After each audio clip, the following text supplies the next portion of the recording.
Saudaraku yang kekasih dalam nama Kristus Tuhan kita, minggu ini kita boleh beribadah kembali mendekati kehidupan normal sebagaimana biasanya 3 orang 1 bangku, tetapi tetap kita lakukan dalam bingkai protokoler kesehatan yang ketat. Jadi kalau ada yang sudah pengen rindu bersentuhan, dekat-dekatan, rangkul-rangkulan, seperti kursi yang kedua sebelah sini, bolehlah masih kita jaga demi kesehatan, kenyamanan kita bersama-sama. Pada minggu ini Tuhan memanggil kita sebagai sebuah proklamasi bahwa Kristus adalah tujuan iman kita. Ada mungkin berbagai macam tujuan kehidupan seseorang dalam hidup ini. Dan saya yakin tidak ada orang yang tidak memiliki tujuan dalam hidupnya. Misalnya seorang pelari, dia berlari sedemikian rupa agar dia sampai kepada tujuan dan finish sehingga menjadi seorang juara. Atau seorang petani bekerja dari pagi hingga malam, tentu tujuannya adalah agar hasil panennya suatu saat boleh melimpah dengan baik, dan kalau dia sudah melihat padinya menguning sedemikian rupa, hilanglah semua rasa letihnya selama ini. Dan anak-anak yang kuliah misalnya, menggeluti perkuliahannya dari semester 1 hingga semester akhir, juga memiliki tujuan agar pada akhirnya dia boleh wisuda, menyelesaikan kuliahnya dengan baik, dengan hasil yang memuaskan, dan setelah itu memiliki nilai kompetensi untuk beroleh pekerjaan atau bahkan mungkin mandiri dalam menciptakan lapangan kerja dalam kehidupan sehari-hari. Jadi ada tujuan yang menggerakkan kehidupannya berjalan ke depan. Dia mengarahkan matanya, pandangannya kepada tujuan itu. Sehingga dia boleh semangat, kuliahnya terus diteruskan dengan baik. Bagi yang bertani, bekerja, tidak malas dan tidak apatis. Bagi seorang olahragawan, olahragawati, dia tetap berjuang, berlari dengan disiplin sedemikian rupa, sehingga pada gilirannya, kalau Tuhan berkenan, kompetisinya sehat, semua kita beroleh juara yang pas, sesuai dengan kemampuan kita. Mirip seperti tulisan daripada Rick Warren yang menuliskan dalam bukunya The Purpose of Driven Life, bahwa hidupnya itu dituntun oleh tujuan yang ada di depannya. Jadi hidup kita ini sering kali sebetulnya ditentukan apakah tujuan hidup yang menuntun kita. Kalau tujuannya sudah tidak benar, kalau tujuannya sudah dalam bingkai sesuatu yang salah, maka pastilah hidupnya kerap sekali berantakan dari awal hingga akhirnya. Firman Tuhan kali ini mengarahkan kita untuk juga sama-sama menentukan tujuan hidup kita. Dan tema minggu ini mengarahkan bahwa Tuhan Kristus adalah tujuan hidup beriman setiap orang percaya. Nah, saudaraku, ada sedikit kisah yang sedikit menjengkelkan, tapi ini cerita yang tidak true story. Digambarkan bahwa seekor kijang yang kita tahu cukup lincah untuk berlari, mau mengejek seekor kura-kura yang jangankan berlari memiliki kompetensi yang cukup, berjalan pun kadang-kadang dia terbata-bata. Tetapi si kijang ini memang sengaja untuk mengejek si kura-kura yang sudah pasti lambat berjalan. Lalu dia katakan, kura-kura, ayo kita bertanding, berlari, supaya sampai kepada finish siapa nanti yang mau menjadi juara. Lalu kura-kura merasa heran, sebab dia tahu dia tidak mungkin bisa mengalahkan seekor kijang untuk berlari. Lalu dia berkata, kijang, tidak mungkinlah saya bertanding dengan engkau. Sudah pasti engkau akan menang dan saya akan kalah. Tapi memang niat si kijang ini sebetulnya adalah mempermalukan si kura-kura. Lalu dia terus mengajak, ayolah bertanding. Siapa di antara kita yang patut menjadi juara sampai kepada garis finish.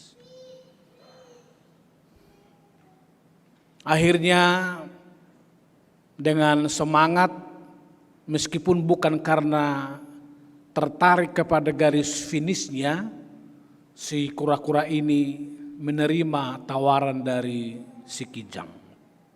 Lalu mulailah berlari. Kura-kura pun berjalan dengan sabar, terus berjalan dengan sabar.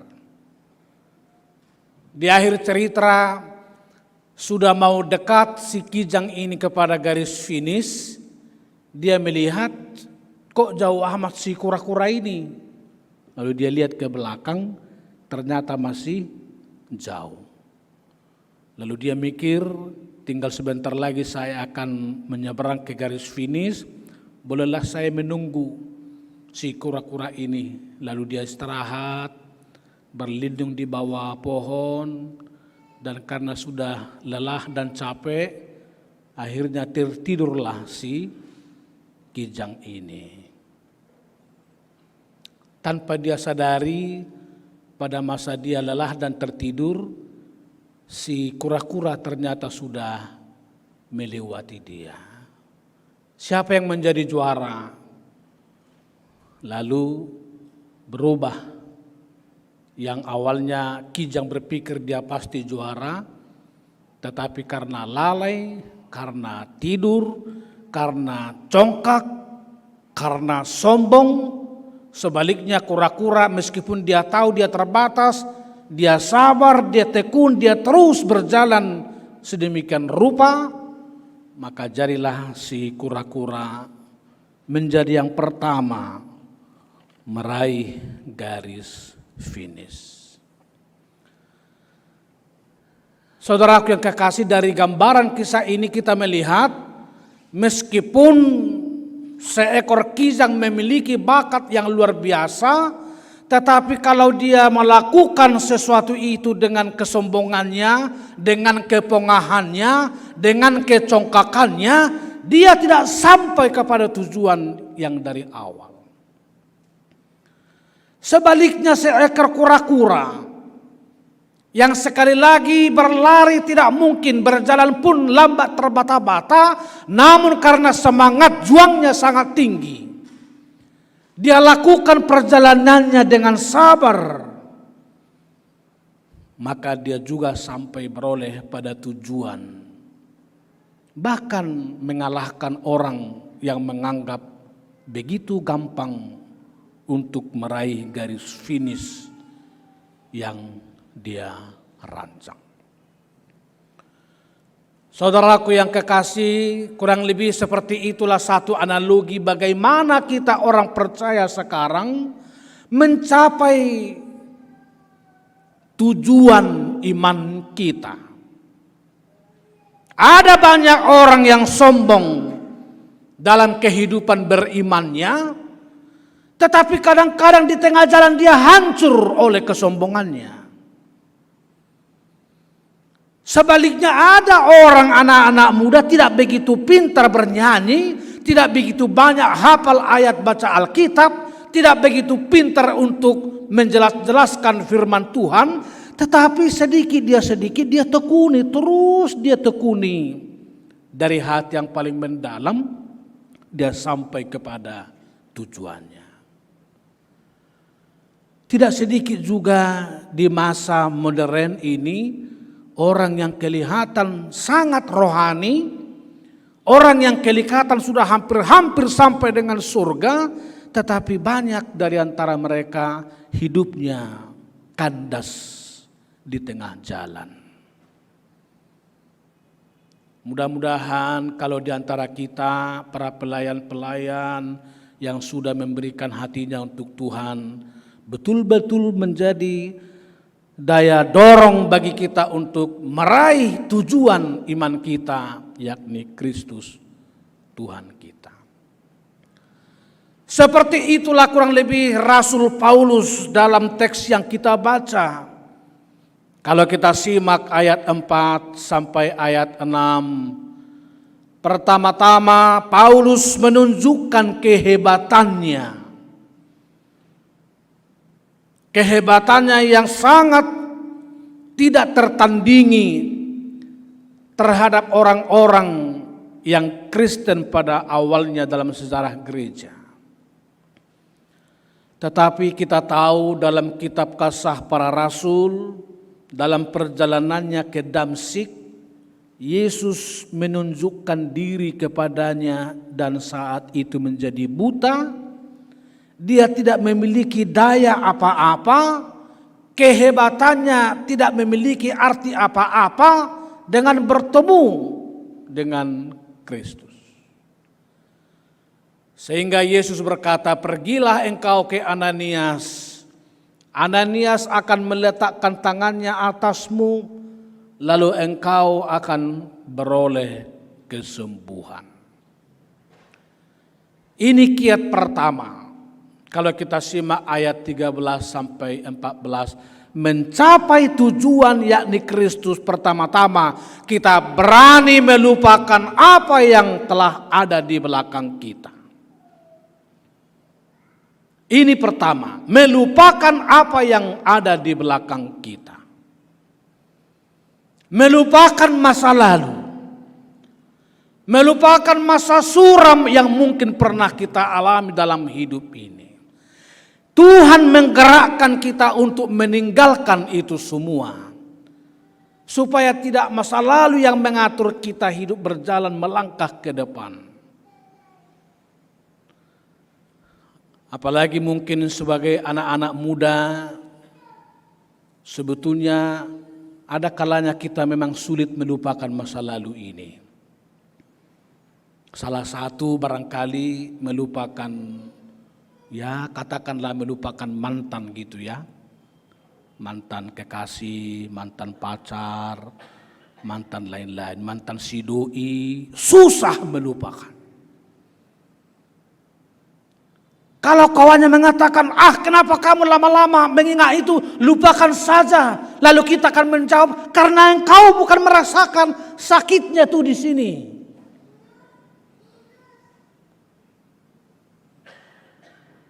Melupakan masa lalu. Sebetulnya Paulus juga adalah orang-orang yang paling hebat di antara orang Israel, orang Farisi. Saudara tahu Paulus ini seorang akademisi di universitas, tapi belum pakai nama universitas kala itu di Yerusalem. Gurunya seorang bernama Gamaliel. Lalu katanya dalam ayat 4 sampai 6, saya disunat pada hari ke-8 dia straight dengan budaya Yahudi.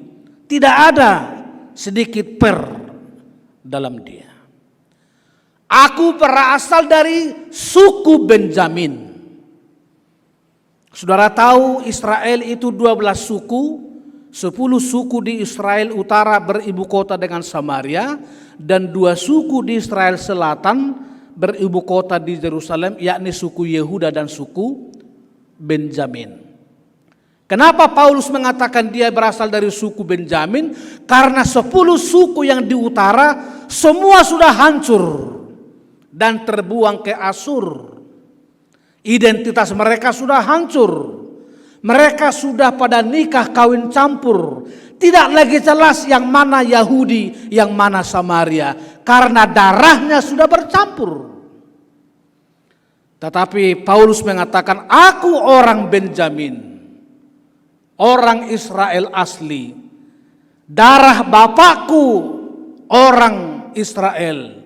Darah mamaku juga orang Israel. Maka saya murni orang Israel. Dia taat. Maka dia tidak ada sedikit pun untuk disebutkan cacat dalam melakukan hukum Taurat. Semua dia lakukan dengan komplit, dengan sempurna. Pekerjaanku ialah penganiaya jemaat, kata Rasul Paulus sebelum bertobat tentunya Bapak Ibu.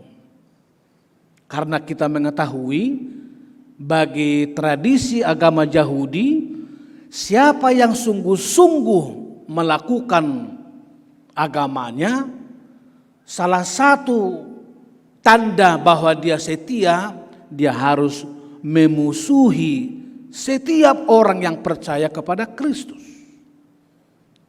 Maka Saulus menganggap kalau semakin banyak dia menganiaya orang yang percaya kepada Yesus, maka dia dianggap semakin baik beragama Yahudi dan memiliki amal yang semakin baik.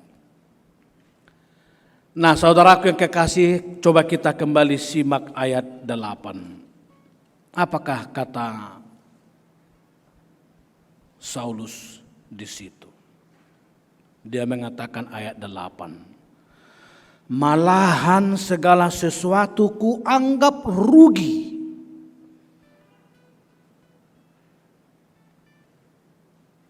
karena pengenalan akan Kristus Yesus Tuhanku. Tentu sekarang tidak ada di antara kita merasa rugi kalau melakukan hukum Taurat nomor 1 sampai 10.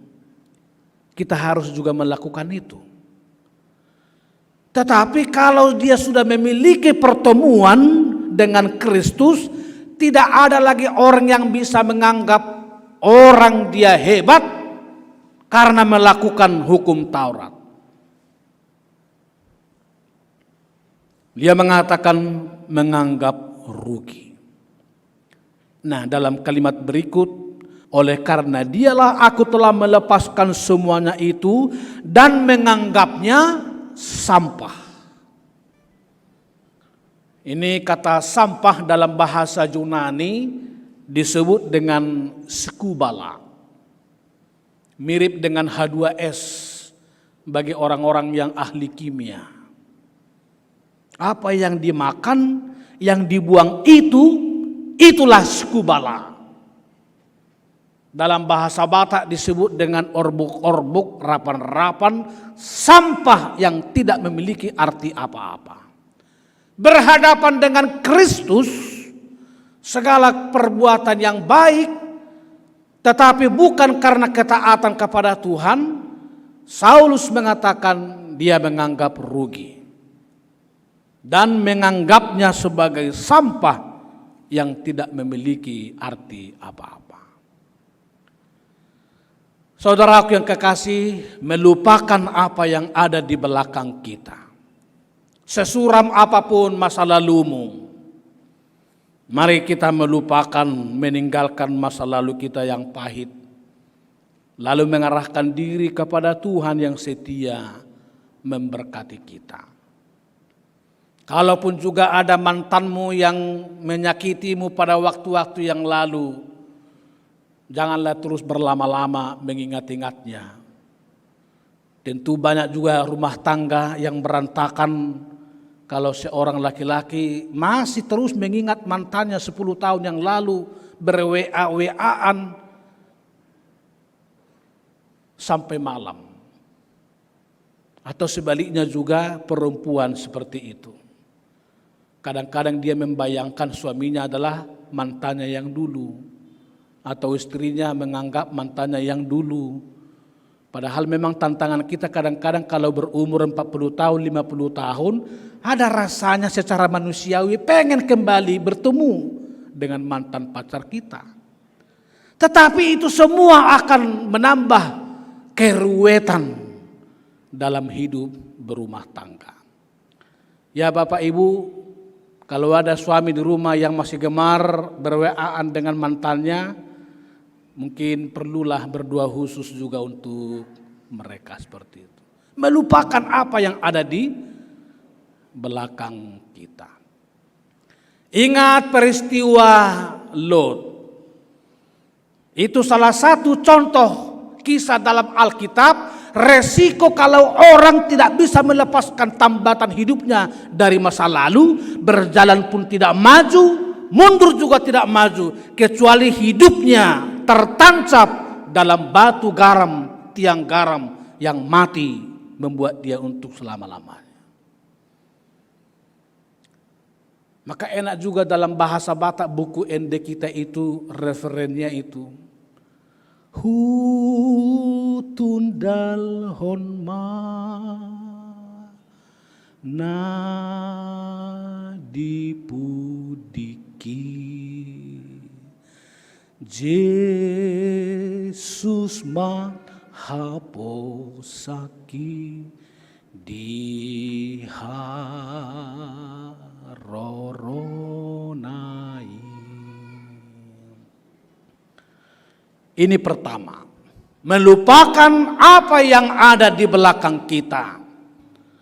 Sehingga tema Minggu Gereja kita ini boleh kita raih bahwa Kristus adalah tujuan iman kita.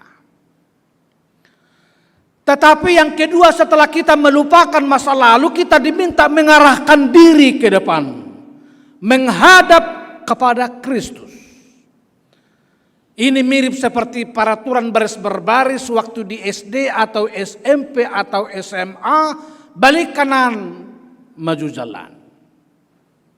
Sesudah kita berbalik masa lalu, kita menghadap sebelum kita berjalan ke depan. Mengarahkan diri kepada Kristus. Bagaimana caranya, saudaraku yang kekasih? Kita mesti mau bertanya pada diri kita sendiri, bertanya pada hati kita sendiri, apakah jalan kita sekarang sudah pas? Apakah hidup yang kita hidupi sekarang sudah pada jalur yang benar? Sudah pada rel yang betul? Ini harus ditanya oleh setiap orang yang mau menjadikan Kristus sebagai tujuan dalam hidupnya. Orang percaya itu tidak berjalan menghadap matahari terbenam. Orang percaya pasti berjalan menghadap matahari terbit. Atau sesama kita di seberang mengatakan, we are walking not backwards, but we are walking forward. Bukan jalan mundur.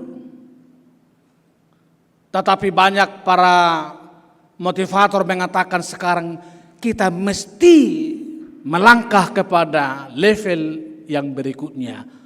We have to go to the next level.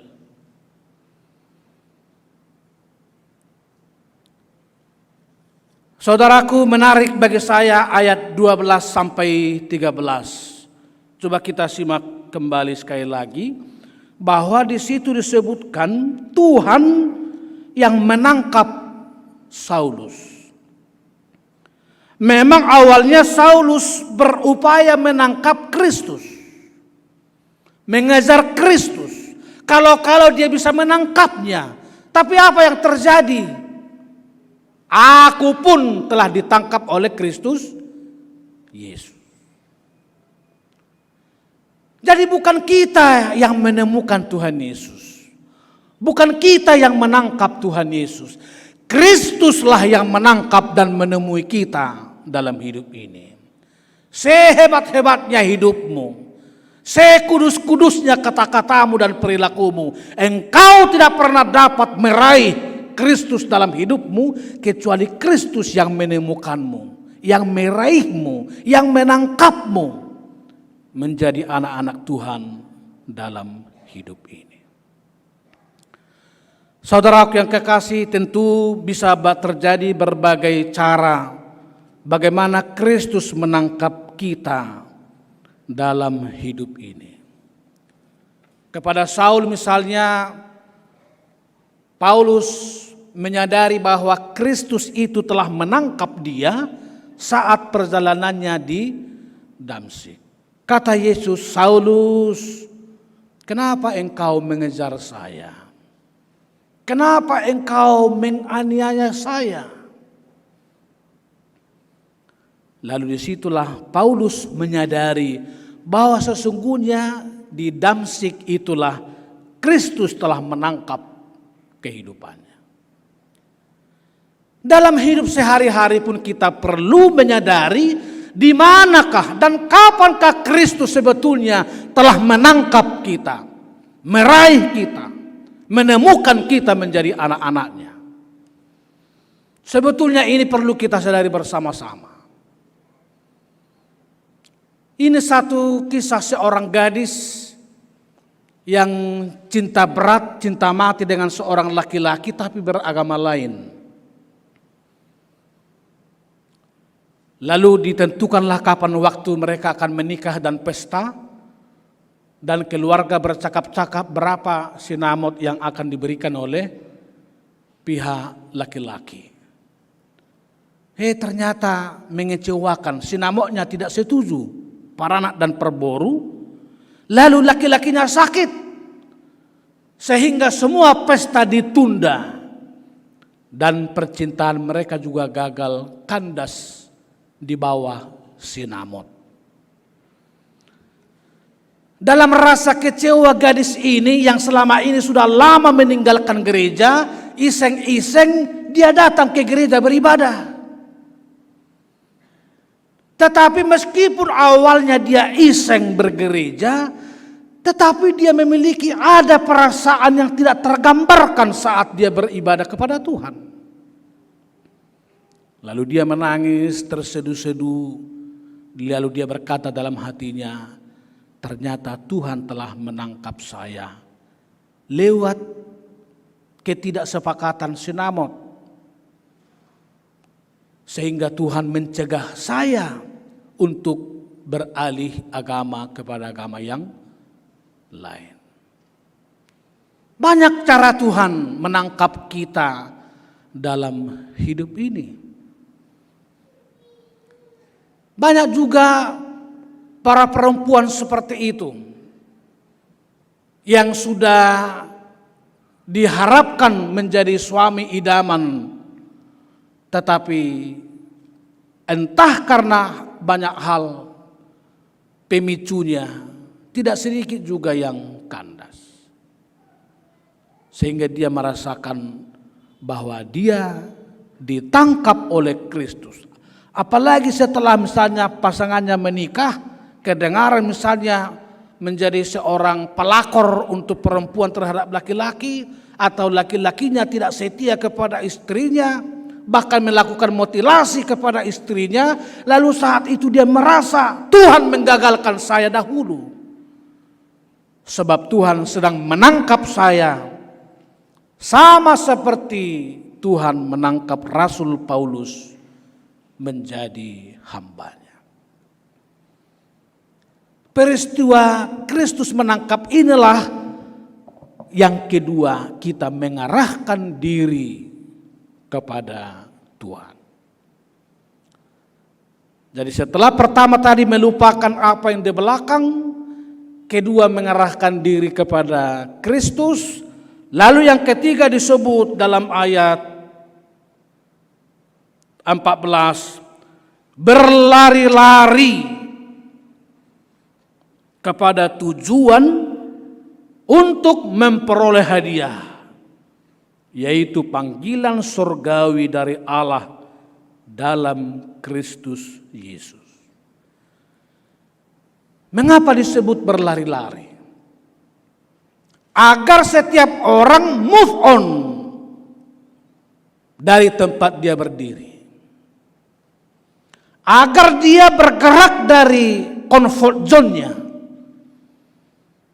Apapun comfort zone-mu, saudaraku, Bapak, Ibu yang kekasih sekarang. Kalau kita mau menjadikan Kristus sebagai tujuan iman kita, harus berlari-lari. Meraih hadiah, yakni panggilan surgawi dari Allah dalam Kristus Yesus. Artinya ada usaha, ada upaya, ada niat untuk tidak berdiri terpaku pada masa-masa sulit yang kita alami. Dan dalam bingkai inilah minggu kita, Minggu Judika, menjadi sangat relevan. Ya Tuhan, belalah diriku.